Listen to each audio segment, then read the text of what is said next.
रोजच आपण वैश्वदेव उपासना करत असतो आणि वैश्वदेव उपासना करताना काही मंत्र आपण म्हणत असतो की ज्यामुळे ह्या मंत्र आपण या वैश्वदेवामध्ये तूप आणि आंबेमोहर तांदूळाचा भात आपण घास त्याचे घातलेले आहेत.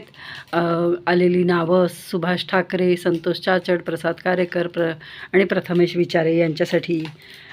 न यज्ञाथ धनं शूद्राद् विपो भिक्षेत कैर्चित् यजमानो हि विषिक्त्वा चाण्डाल प्रैत्य जायते. शूद्रयाजक ब्राह्मणो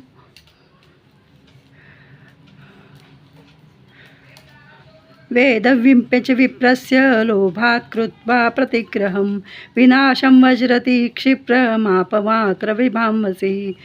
यजेत् राजा क्रतुर्विद्यैराप्तदक्षिणे धर्मार्थ चैव विप्रेभ्यो दद्यात् भोगान् धवान्ति. नास्ति स्त्रीणां पृथक् यज्ञो न वक्त्रं नाश्यो पतिशुश्रूषेण येन तेन स्वर्गे महीयते.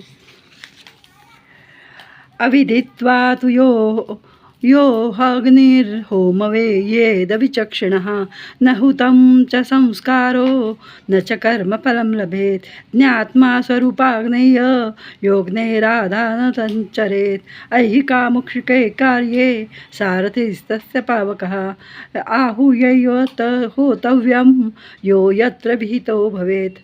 आता त्याचा अर्थ आपण हिंदीमध्ये बघतोय.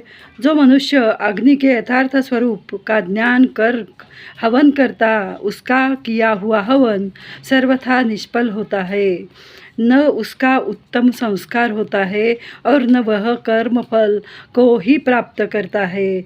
जो अग्नि के स्वरूप जानकर अग्नि को आराधना करता है उसके ऐहिक तथा अग्नि का जहाँ विधान हो उस अग्नि का तत्कार्यों में आह्वान करने के हवनादि करना चाहिए और वो हवनादि कार्य करके सब दुखों और सब नकारात्मक भाव नष्ट हो जाते हैं.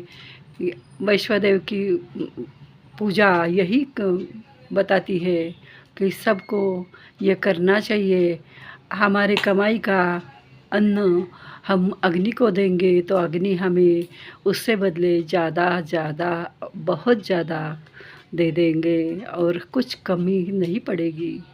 शुभम भवतु. कल्याण भव कल्याण भव कल्याण भव.